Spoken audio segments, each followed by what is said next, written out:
All right, welcome back to the Young Turks. Now, joining us, Professor Emeritus of Linguistics at the Massachusetts Institute of Technology, Professor Noam Chomsky.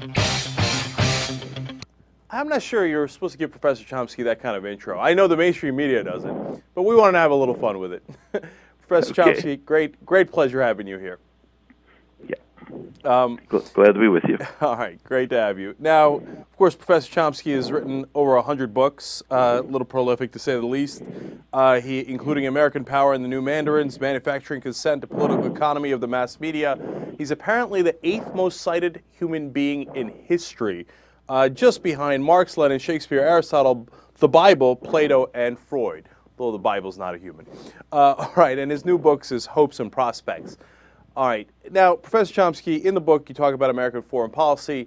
I think it's fair to assume that you're not a big fan of the idea of American exceptionalism. So let me start really broadly by asking you, what do you think are the major problems with American foreign policy? Well, first of all, it's not that I'm not a fan of American exceptionalism. That's like saying I'm not a fan of the moon being made out of green cheese. It doesn't exist. Powerful states have quite typically considered themselves to be exceptionally magnificent, and the United States is no exception to that. The basis for it is not very substantial, to put it politely. The problems with American foreign policy are rooted in its essential nature, which we know about, or we can know about if we want to. So you go back to, say, the Second World War. That's the point at which the U.S. became a global power. Before that, it had conquered the national territory, pretty much exterminated the population, conquered half of Mexico, expanded into the essentially pretty much taking control over the Western Hemisphere, established invaded the Philippines, killed a couple 100,000 people. But the real global power up to that time was Britain and others. The United States was not a global power. But it became so during the Second World War. And planners met and carefully laid out plans, they're perfectly public, for how they would run the post-war world. The basic idea was that there should be what they called a grand area, which would be completely under U.S. control, and within which the U.S. would not tolerate any expression of sovereignty that interfered with U.S. global designs. And there would be no competitor permitted, of course, to the U.S. And that area was pretty expansive. It included the Western Hemisphere, East Asia,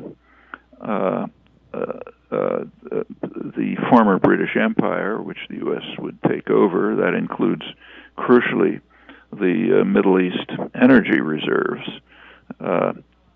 which are the main ones in the world. And top planners pointed out that if we control Middle East oil, we can control the world. And then, of course, it included as much of Eurasia as possible, at least its commercial and industrial center, Western Europe. Well, that was the grand area. And within that grand area, the U.S. would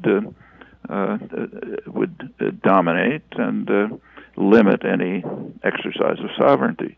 Well, of course, that to a large extent, that policy was implemented in the following years. Of course, it was too ambitious. There were the system of power eroded. There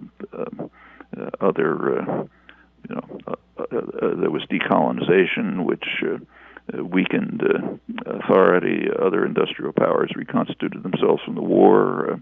By around 1970, the world was basically tripolar economically.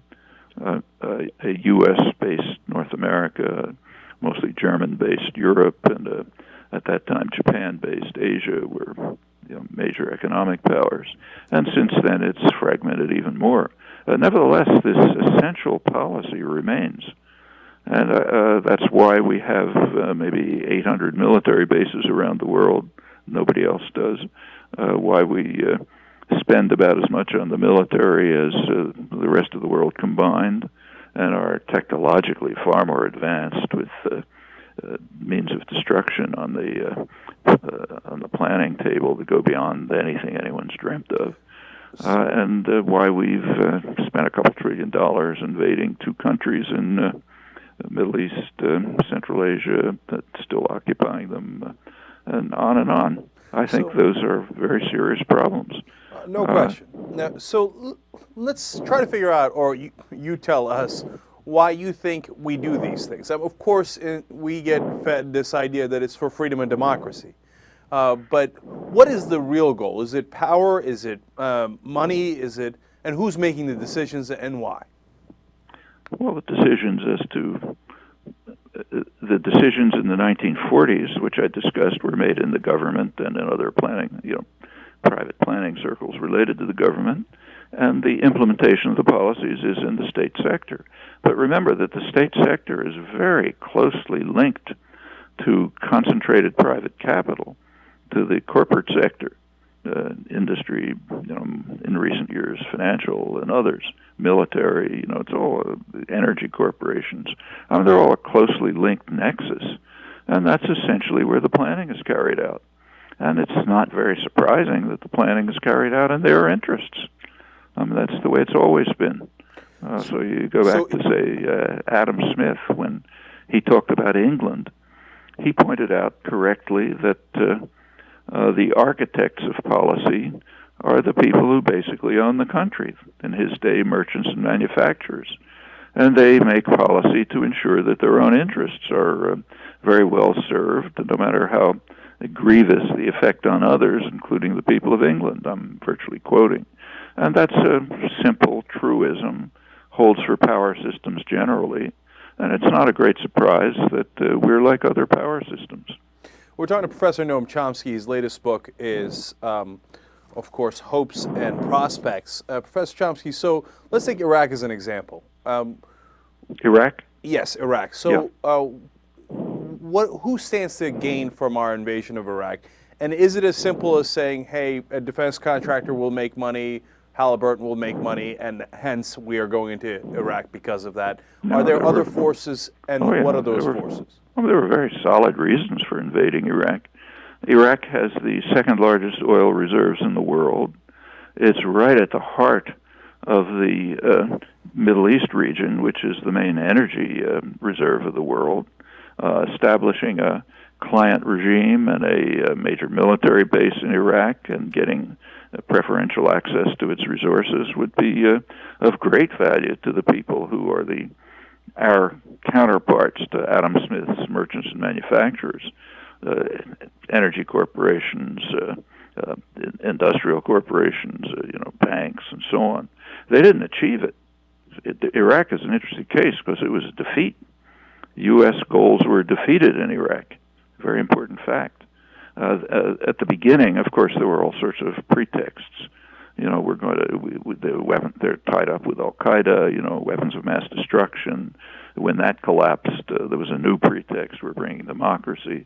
In fact, the U.S. fought democracy every step of the way.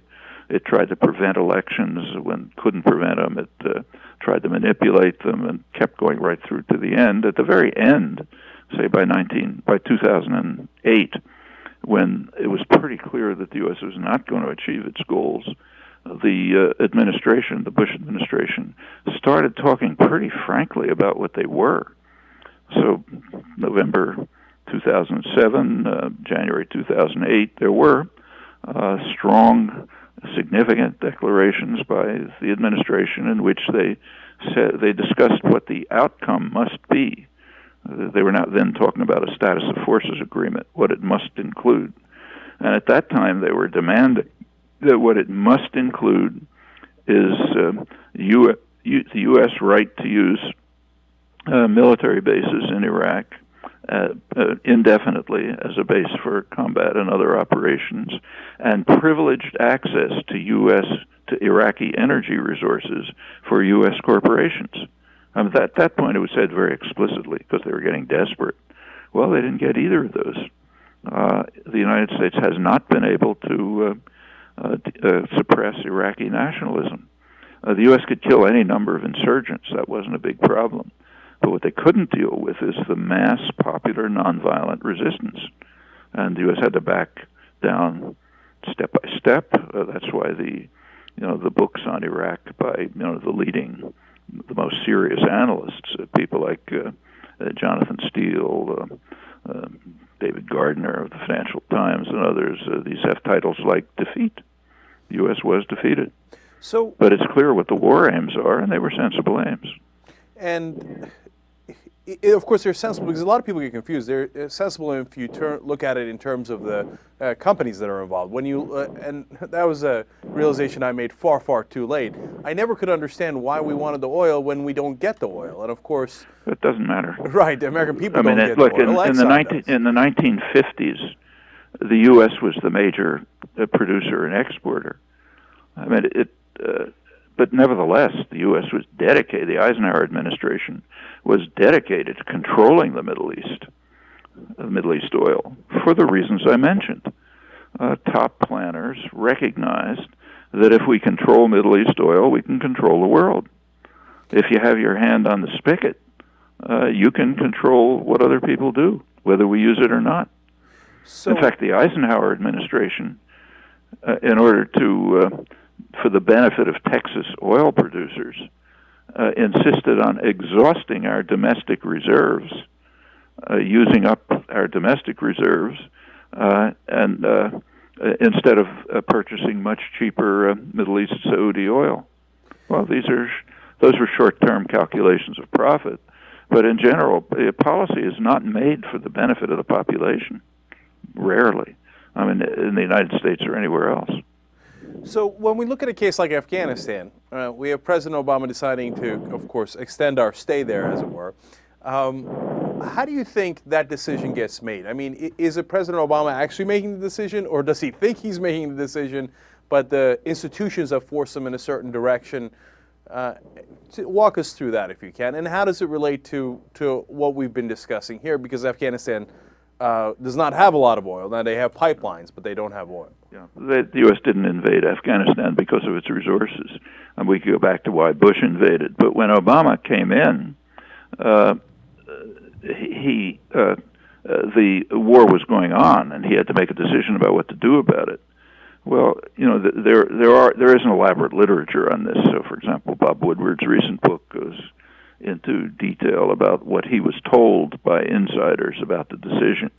Maybe that's it's worth looking at, but we don't have internal documents, so we have to speculate. My own speculation is that Obama and his advisors are making a political decision. They understand, they know that the war is unpopular. A majority of the population by now thinks we shouldn't be there, but they also know that if they get out of Afghanistan without something that they can call a victory, they'll be slaughtered by the right-wing propaganda system. Mm-hmm. And I suspect they're trying to find a way to hang on long enough so they can have a situation which maybe they can sell as a victory and then partially withdraw. That's not so simple, trying the same thing in Iraq. Right. We're talking to Professor Noam Chomsky. His latest book is Hopes and Prospects. Professor Chomsky, is there any bright spots in American foreign policy? Are there any bright spots? Et cetera? Well, there are things that take any country. They're going to see things in their foreign policy which were, of some benefit to people. I mean, say, take the Marshall Plan. Personally, I was in favor of it at the time, but without illusions. The Marshall Plan was a good thing. It did, to some extent, help Europe recover, but its major goal was for the benefit of U.S. corporate power, and that was barely concealed. I mean, remember the situation then. The United States, the industrial world had mostly been destroyed by the Second World War. The U.S., which already was the richest country in the world, almost quadrupled industrial production. I mean, we literally had half the wealth of the world at the end of the Second World War. U.S. manufacturers had an enormous surplus, and they needed a market. Well, where's the market going to be? Only in the other industrial societies. So they had a real stake in using taxpayer funding to help the other industrial societies reconstruct and be not only a market for U.S. industry, but also an area for expansion. That's how multinational corporations really got started. Incidentally, this is not particularly my idea. You can read it in Reagan's Commerce Department, said the same thing. That's correct. And you can read it in the business press, which understood it perfectly well. Right, but so it was a good thing to do, but we shouldn't have any illusions. Right, but isn't that the best we can hope for? Enlightened self-interest, where, yes, our corporations make money, but it also does help rebuild significant parts of Europe and Asia, and perhaps that's not such a bad thing. That's actually a very good thing. Well, I mean, I don't think it's the best we can hope for. I don't think the best we could hope for from, say, the Soviet Union was that it would subsidize the countries of Eastern Europe to the extent that they were actually richer than the Soviet Union. I mean, it's sort of better that they did it than that they treated them the way we treat our colonies. But I don't think that's the most we could hope for, and I don't praise them for it. Okay, fair enough. Now, so how do you again, a broad question, but do you think that our system is so captured, and has been all along, that we don't really have a functional democracy? We have democracy isn't a yes or no affair. It isn't even a more or less affair. It has many dimensions. I mean, in some respects, the United States is very free. So, for example, take, say, freedom of speech. I mean, that's protected more in the United States than any other country I know of, and that's a very good thing. It was an achievement. It's not in the Bill of Rights, incidentally. It's an achievement that was gained mostly in the 1960s. That's when the great Supreme Court cases were reached under the impact of the civil rights movement and so on. But by now, freedom of speech is very much highly protected, much more so than in other countries I know of. So that's good. On the other hand, we barely have a political system. I mean, 50 years ago, analysts pointed out that the U.S. has essentially one political party, the business party, with two factions called Republicans and Democrats. And they consistently follow policies that are in the interest of their business constituency and, sometimes of some help to the population, sometimes not. You can see it all the time. I mean, take, say, President Obama. He was... the core of his funding was financial institutions. By now, they're the most important part of the largest part of the economy. They don't contribute much to the economy, but they have enormous weight. They're probably 40% of corporate profits. Very questionable what they contribute to the economy, but anyway, they're very powerful. And that was the core of his funding. And in the tradition of U.S. politics, which has been quite well studied, well documented, in that tradition, it's typically the case that the concentration of funding pretty well determines the policies. The funders expect to be paid off. So it comes as no great surprise that the greatest beneficiaries of Obama's policies were the very financial institutions who tanked the economy. And you could see that right away. I mean, the people he picked as his economic advisors were not Nobel laureates who had condemned the policies that led to the crisis and so on, not people like Joseph Stiglitz or Paul Krugman and others.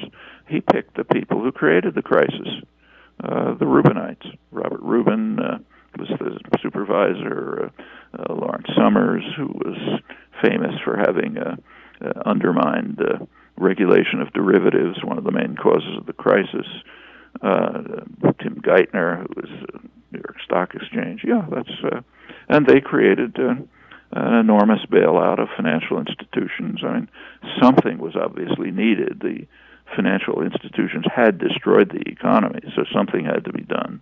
But it's very doubtful that it had to be done in a way that enriches those who created the crisis and makes them more powerful than ever.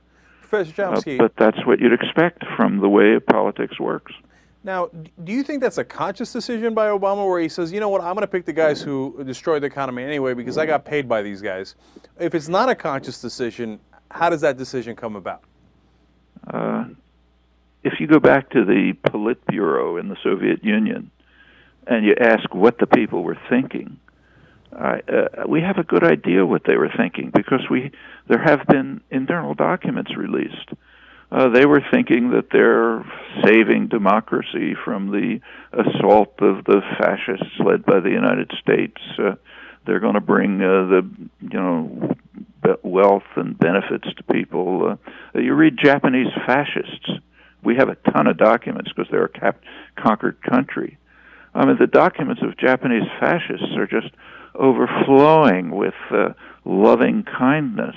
I mean, when they were carrying out huge massacres in China, they were bringing an earthly paradise to China and protecting the people from the bandits who were trying to undermine it, and so on and so forth. It's very hard.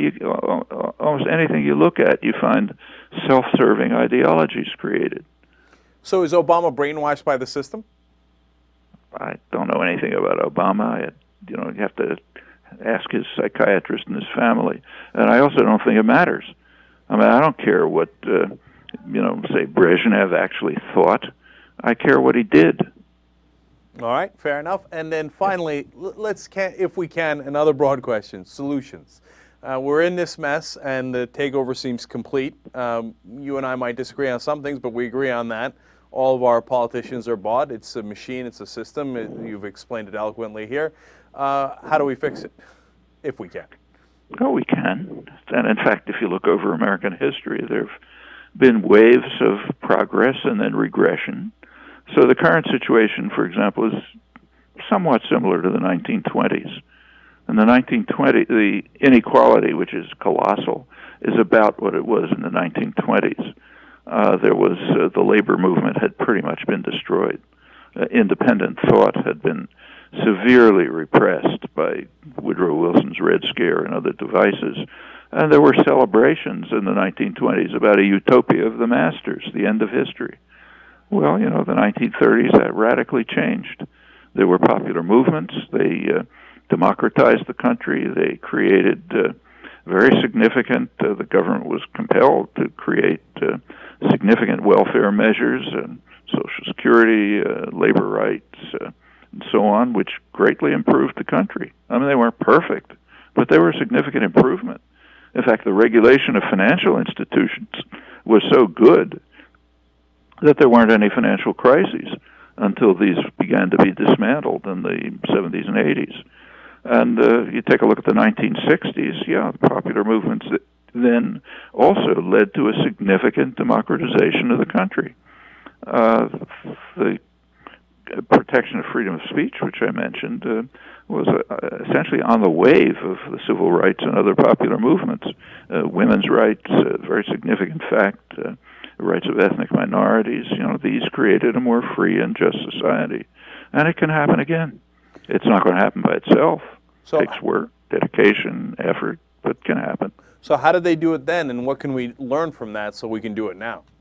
Well, it's not a big secret. I don't know how old you are, but I lived through it, actually both of them. I was a child in the 30s. I was very active in the 60s. There's no big secrets. Education, organization, dedication, commitment, picking actions appropriate to situations. All of that works. You can look through the details, but we can, so sit-down strikes in the 1930s, organization of women's consciousness-raising groups in the 60s and the 70s, anti-war activism. I mean, all of these things work. They have to be done, of course. They don't happen by themselves. All right. Professor Noam Chomsky, his latest book is Hopes and Prospects. I want to thank you so much for joining us on the Young Turks, and we hope we can do it again. Okay. Good to talk to you. All right. We'll be right back.